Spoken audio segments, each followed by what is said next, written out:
bersama Jejak Lansia. Izinkan saya menyampaikan rangkuman dari kronologi kasus Gunung Balak pada register 38 Lampung Tengah, Provinsi Lampung, 1963-1985.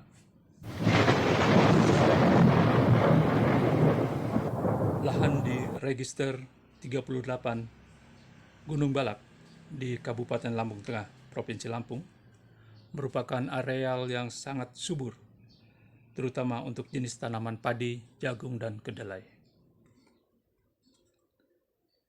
Bahkan pada tahun 1968, 4 desa yang berada di kawasan itu, yaitu Sri Widodo, Sri Mulyo, Sri Katon, dan Sri Kaloko, mengalami panen dalam jumlah besar, sehingga mampu membantu beberapa daerah di Provinsi Lampung yang saat itu tengah mengalami paceklik.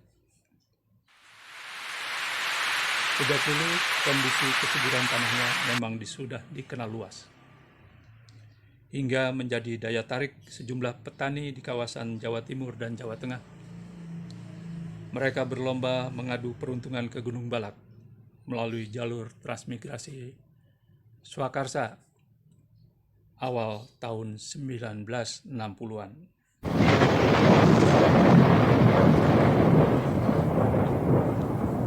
Tak ayal, dalam tempo kurang dari 10 tahun, wilayah tersebut sudah dibanjiri ribuan transmigran swakarsa asal Pulau Jawa.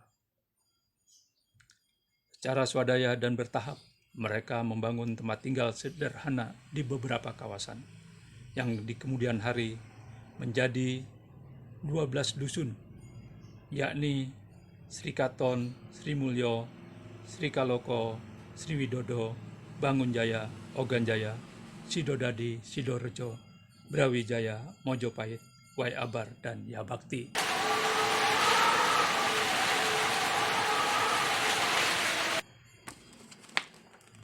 Bisa Anda lihat dalam peta di dalam kronologi ini.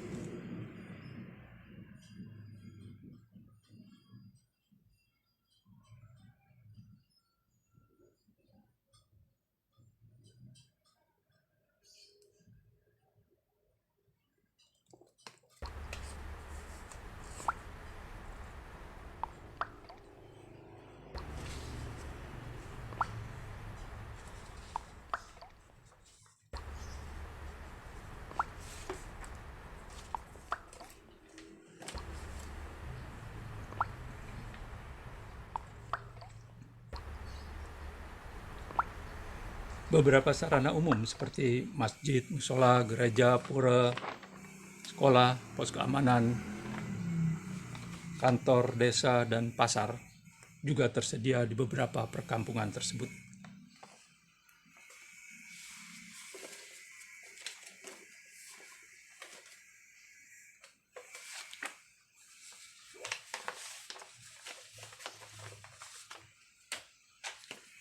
Namun optimisme mereka menyongsong hari depan yang lebih baik tiba-tiba dikejutkan oleh keluarnya surat perintah Bupati Lampung saat itu.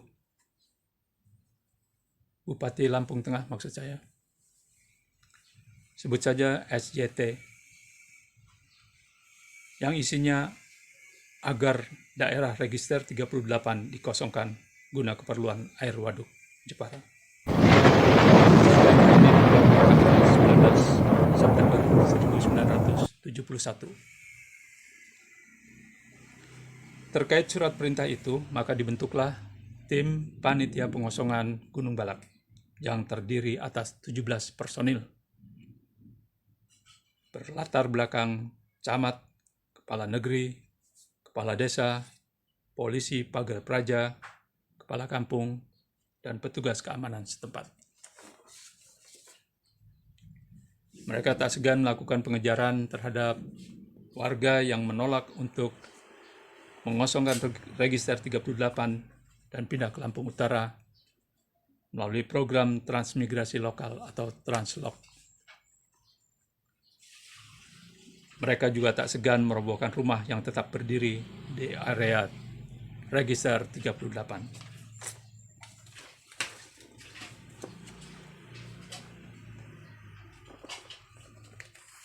Bisa Anda lihat contoh rumah yang sudah dibongkar.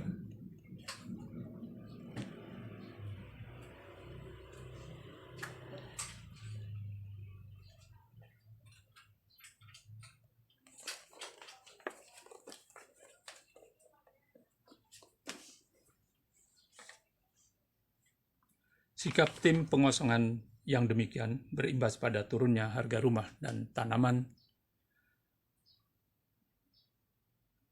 secara drastis. Akibatnya kerugian pun tidak bisa dihindari. Tercatat kerugian penduduk di Desa Ogan Jaya dan Bandung Jaya mencapai 468.720.000 rupiah. Rasa aman di masyarakat semakin terusik. Kepala Desa Sri Widodo, yaitu Samijo, tewas di tangan orang yang tidak bertanggung jawab. Kemudian Mantri Polisi Pagar Praja, Mohtar, tewas di tangan massa yang secara spontan memukulinya. Ia tewas dalam perjalanan menuju pos kesehatan Bandar Agung. Sebelumnya, Mohtar melepas tembakan pistol ke udara ketika bersama tim pengosongan melakukan pengejaran terhadap warga yang tetap bertahan di lokasi pemukiman.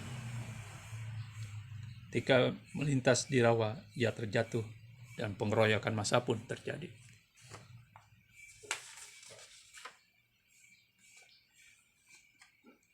Terdapat pula 2 orang warga Sidodadi yang ditangkap petugas keamanan. Mereka adalah Salim, ia ditangkap di Sri Kaloko. Kemudian Kastubi, ia ditangkap di Dukuh Sri Widodo. Diduga untuk meredakan situasi warga setempat, maka pada Mei 1972, TNI Angkatan Darat mengirim 1 regu masuk ke wilayah Bandung Jaya, Ogan Jaya, Sidodadi, dan Sidorejo. Sejatinya, meski Bupati SYT memerintahkan pengosongan Register 38, namun warga Dukuh 4 Sri, yaitu Sri Mulyo, Sri Widodo, Sri Katon, dan Sri Kaloko, sempat tidak terlalu panik, karena pada 15 Oktober 1971, Camat Labuan Meringgai menyatakan keempat desa tersebut tidak terkena pengosongan. Hanya saja tak berselang lama, tanggal 21 Oktober 1971, Gubernur Provinsi Lampung, Z.A.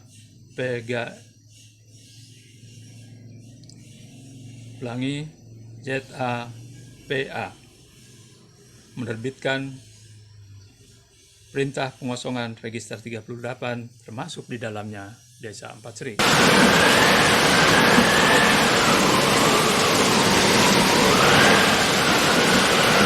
Optimisme untuk tetap dapat bermukim di Register 38 pun muncul kembali ketika pada 20 April 1974, Bupati Lampung Tengah A.S. Imam Prabu mengeluarkan SK tentang pengesahan pedukuhan yang berada di Register 38. Pada saat itu terdapat 12 dukuh. Selanjutnya pada 13 Juni 1974, Gubernur Lampung R. Sutioso menerbitkan SK tentang pembentukan wilayah Kecamatan Gunung Balat. Hanya saja keadaan kembali berubah seiring pernyataan Bupati Lampung Tengah R. Sukirno di Balai Desa Sri Mulyo pada Mei 1980 bahwa Desa 4 Sri akan dihutankan kembali dan penduduknya ditranslokkan. Demikian juga dengan Desa Bandung Jaya dan Ogan Jaya. Demikianlah pasang surut optimisme untuk tetap dapat tinggal di register 38 terus terjadi. Hingga akhirnya Panglima ABRI LBM Wardani berkunjung ke Gunung Balak guna melaksanakan program ABRI Manunggal Reboisasi atau AMR. Setidaknya 1.000 personil dikerahkan untuk menanam pohon sono keling pada ribuan titik tanam. Panglima secara simbolik menanam sono keling untuk lahan seluas 1.000 hektar.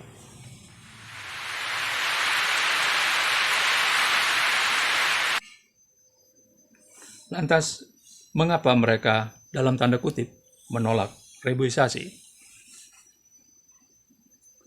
Pertama, tidak adanya informasi yang memadai tentang batas-batas wilayah yang akan terkena reboisasi.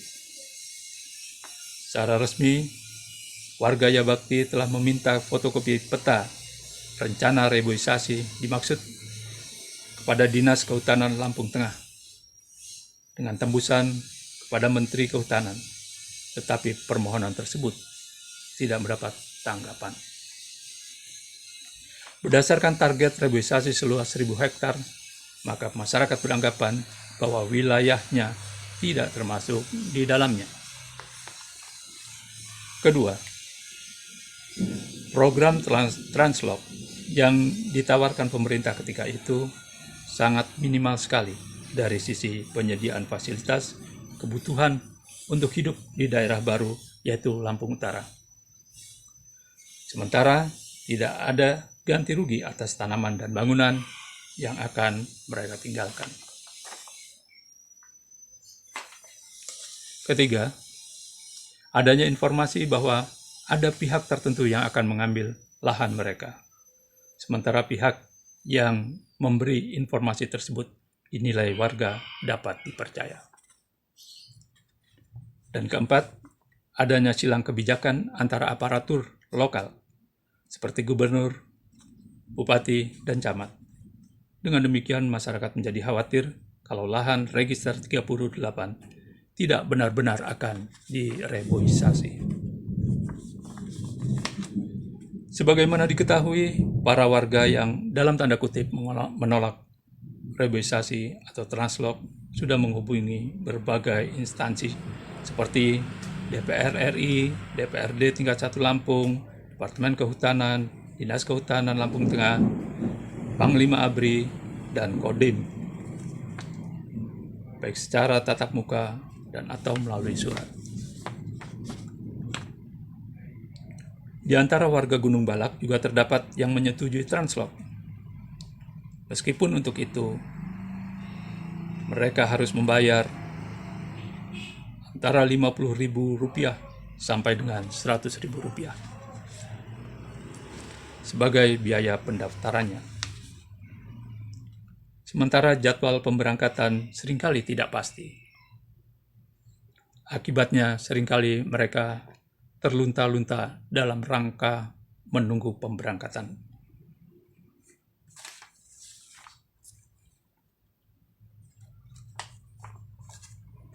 Bagaimanakah nasib para petani yang dalam tanda kutip menolak untuk ditranslokkan saat ini?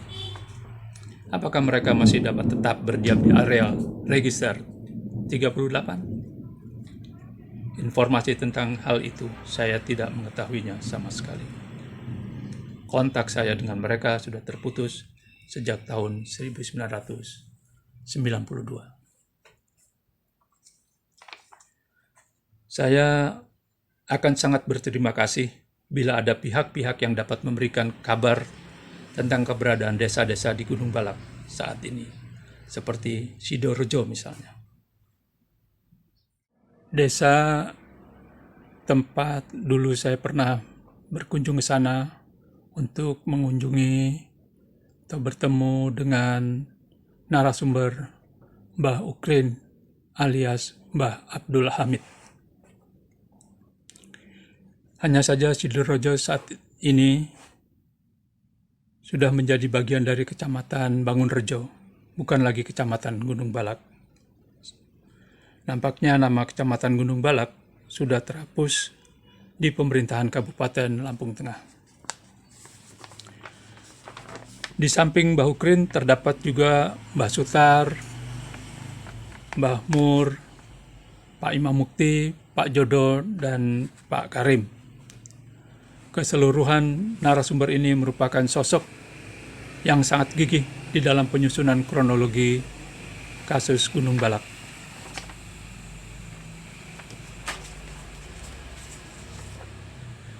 Kronologi setebal 230 halaman ini disusun berdasarkan atas pengalaman empirik mereka di lapangan, baik yang dialami ataupun dilihatnya sendiri. Karena di dalam proses penyusunannya seringkali terjadi perdebatan di seputar kelayakan informasi untuk bisa dicatatkan di dalam buku ini, maka waktu yang dibutuhkan menjadi sangat panjang, yakni selama 40 hari berturut-turut dengan rata-rata kerja 13 jam per harinya.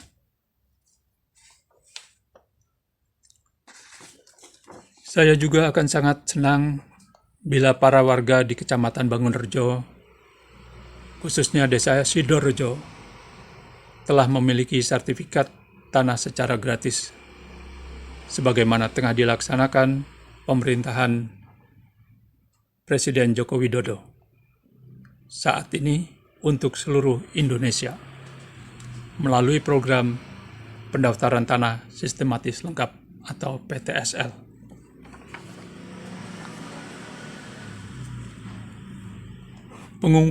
Pengungkapan kronologi ini melalui media sosial sama sekali tidak dimaksudkan untuk membuka kembali luka lama terkait rencana reboisasi Register 38. Sebaliknya diharapkan kita semua dapat menarik pelajaran daripadanya, yaitu pertama, bahwasannya kemudahan masyarakat untuk mendapatkan akses informasi publik merupakan hal yang sangat penting untuk terus dipelihara.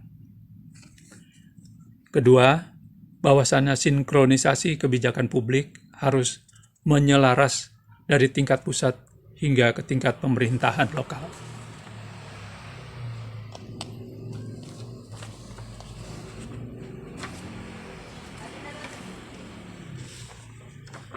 Bila di antara pemirsa ada yang berkenan atau berminat untuk menerbitkan kronologi ini menjadi sebuah buku, saya akan dengan sangat senang hati menyambutnya.